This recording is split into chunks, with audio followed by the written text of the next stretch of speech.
कोई गुंजाइश है अभी पार्टी के टिकट की, या ये तय हो चुका है कि आप आज़ाद हैसियत में ही लड़ेंगे? वो तो उन्होंने नोटिफ़ाई कर दिया है जी, अब तो यही हो सकता है कि या मैं इलेक्शन छोड़ दूँ या मैं लड़ूँ, और मैं भरपूर इलेक्शन लड़ूँगा इंशाल्लाह आज़ाद हैसियत में। अभी हम आपको पर नून लीग का रहनुमा तो नहीं कह सकते, अब तो आपको आज़ाद सियासतदान ही कहेंगे। आप मुझे कह दें कि मैं महँगाई के खिलाफ जो एक वाहिद आवाज़ है पाकिस्तान की, वो हूँ। थोड़ा-सा जो आपका इंट्रो है, उसके बारे में मैं कमेंट करना चाहूँगा। उसमें मैंने ये नहीं जी, कहा जी। था कि पाकिस्तान मुस्लिम लीग नून या पीडीएम ज़िम्मेदार है महँगाई की। मैंने ये कहा था कि इनकी नाअहली की वजह से जो महँगाई का धब्बा था, वो हमारी जमात के ऊपर लगाया गया था, और इसको मिटाने के लिए बयानिया हमें बनाना चाहिए था, इसकी तहकीकाती रिपोर्ट्स बननी चाहिए थी।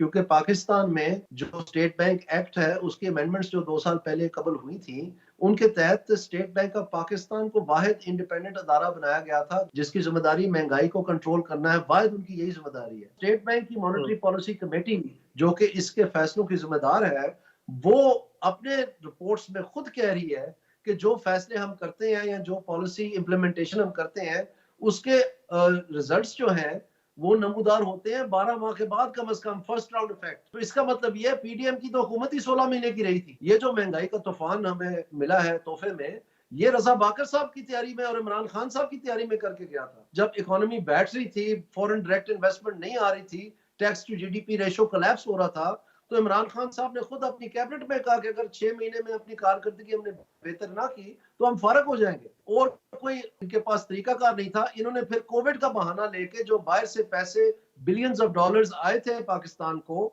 उनको बैंकों के जरिए अमीर हुँ। तरीन लोगों को बांट दिए, और कैश रिच पाकिस्तान में फ्लड ले आया पैसों का, जिसकी वजह से ठीक 12 माह के बाद महंगाई का फ्लड आ गया। जो बातें आप दानियाल साहब कर रहे हैं, ये टेक्निकली आप इस जो महँगाई का सिस्टम है कंट्रोल करने का, या वो कैसे होती है, आप उसको सामने रखते हुए कर रहे हैं। तो ये बात क्या नवाज़ शरीफ 3 दफ़ा का वज़ीर-ए-आज़म, 3 दफ़ा का चीफ मिनिस्टर शहबाज शरीफ, क्या वो समझ नहीं सके? उनको तो आपको एप्रिशिएट करना चाहिए था। उन्होंने आपका नाम ही काट दिया लिस्ट में से। मैंने जब ये बात शुरू की, तो उस वक्त मेरा ख्याल था कि ये पार्टी जो है इस चीज का नोटिस लेगी और इसके ऊपर बैठ के सर जोड़ के हम कोई बयानिया बनाएंगे।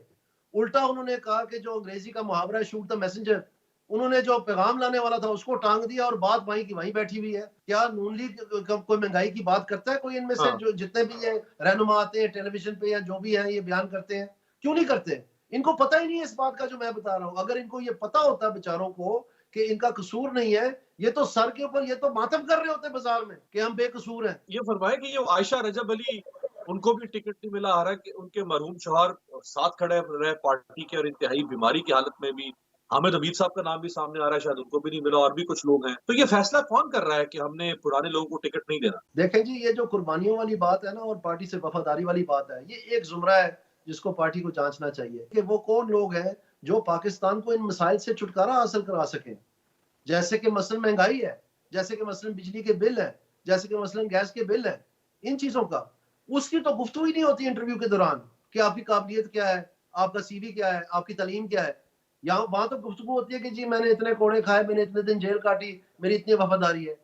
तो पाकिस्तान तो फिर धरे का धरा ही रह जाएगा। मरियम औरंगज़ेब वज़ीर भी थीं, और मरियम साहबा पार्टी की भी सारे इत्तलात के मामलात, इंफ़ॉर्मेशन डिपार्टमेंट को चलाती रही हैं। तो पार्टी अगर बयानिया नहीं बना सकी, तो क्या मरियम औरंगज़ेब को बरी-ओ-ज़िम्मा किया जा सकता है इससे? मैंने तो ये बयान अपने इंटरव्यूज़ में दिया था, शायद इस वजह से भी कुछ लोग मेरे से नाला हैं। मैंने ये बताया था कि एक तो पाकिस्तान में जो इमरान खान साहब जब फारूक हुए थे, तो उस वक़्त वोट ऑफ नो कॉन्फिडेंस के ज़रिए हुए थे, आईनी और जमहूरी तरीके से हुए थे।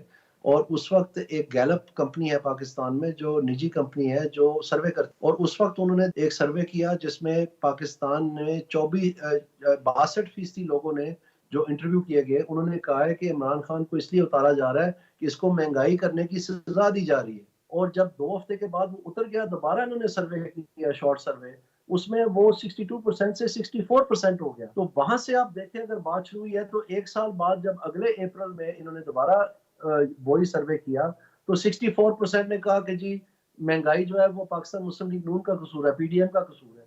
तो आप मुझे बताएँ कि ये इन्फॉर्मेशन फेलियर नहीं है?